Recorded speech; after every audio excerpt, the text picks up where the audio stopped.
ৰিপাৰ হৈছে ডিব্ৰুগড়লৈ। আমাৰ এতিয়া ডিব্ৰুগড়লৈ 3জন নিয়া হৈছে।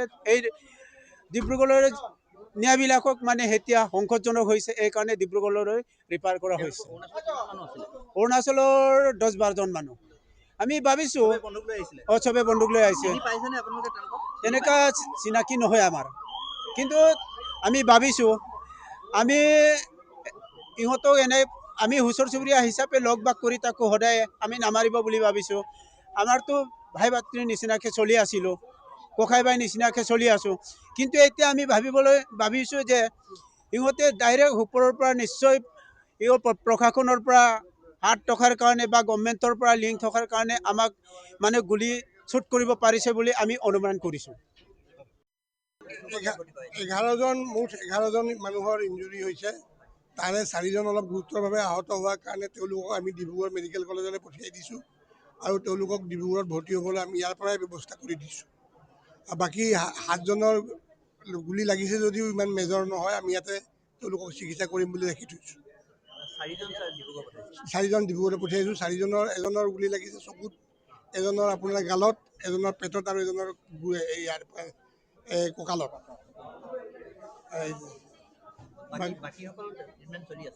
বাকীকেইজনৰ ট্ৰিটমেণ্ট ইয়াতে ভাল হ'ব, আমি ইয়াতে ৰাখিম। তেওঁলোকক CT স্কেন কৰি বাকী ইয়াতে যি কৰিব লাগে ইয়াতে কৰিব পৰা যাব। এইটো চৰাই মৰা গুলি, এইবিলাক পেলেটবিলাক এবাৰ মাৰিলে একেলগে 10-12টা পেলেট ওলাই যায়। সেই পেলেটবিলাকে ছালৰ তলত সোমাই যায়, সেইটো ছাবকিউটেনিয়াছ ইঞ্জুৰি কৰে। এইটো ছাবকিউটেনিয়াছ পেলেট ইঞ্জুৰি বুলি কয়। চৰাই মৰা বন্দুক। মানুহ আমি মিলি থাকিব বিচাৰিছোঁ, কিন্তু ইহঁতে বাৰম্বাৰ আমাক এনেদৰে অজুহাত দেখুৱাই মানে ইমা মিলোৱাটো মানে চেষ্টা নকৰে। গুলিয়াওঁতে আমাক কোৱা নাছিলে, ডাইৰেক্টলি প্ৰথমে ইহঁতৰ গাঁওবুঢ়া ওলাই আহিছিলে আমাৰ কিবা মাটি মিলাবলৈ যোৱা কিবা জেগাত।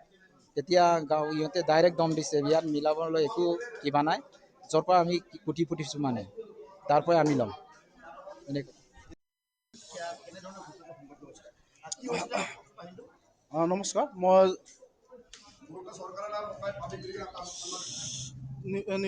নিউজৰ আগত ক'ব পাৰি বহুতে সুখী পাইছোঁ। অৰুণাচল সীমান্ত আমাৰ মিংমাং গাঁও হয়। ইমে অৰুণাচলৰ গাঁও হয়। অৰুণাচলৰ গাঁৱৰ মানে ইমে গাঁৱে আমাক মাতিছিলে। আমাৰ আছামৰ মাটি সিহঁতে কাঢ়ি লোৱাৰ কাৰণে সিহঁতে মাতিছিলে যে আমাক আপোনালোকৰ মাটি চবেই মিলি পিনি খাব লাগে, আপোনালোকৰ লগত আমি হাই কাজিয়া নকৰোঁ বুলি আমাক মাতাৰ কাৰণে আমি ইয়াৰ পৰা আৰামত গৈছিলোঁ। তালৈ মাতি নি ইহঁতৰ গাঁৱত পোৱাৰ লগে লগে আমাক গুলিয়ালে।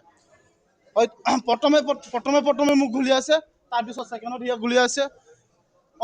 আৰু যিজন মানুহে গুলিয়াইছে সি বেলেগ নহয়, সি চৰকাৰৰ মানুহ হয়, সি পুলিচ অফিচাৰ হয়।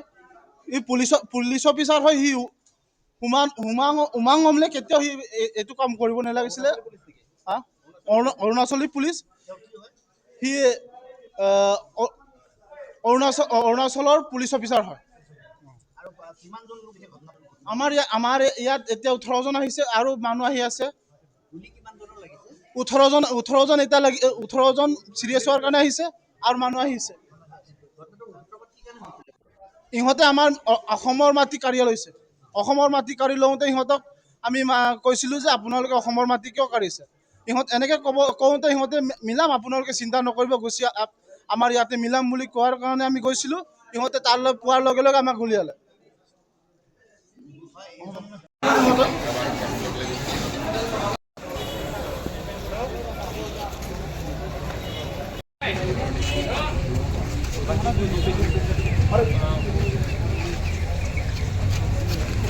सबका टिकट मेरे को दे दो ना ना दिखा क्या ठीक है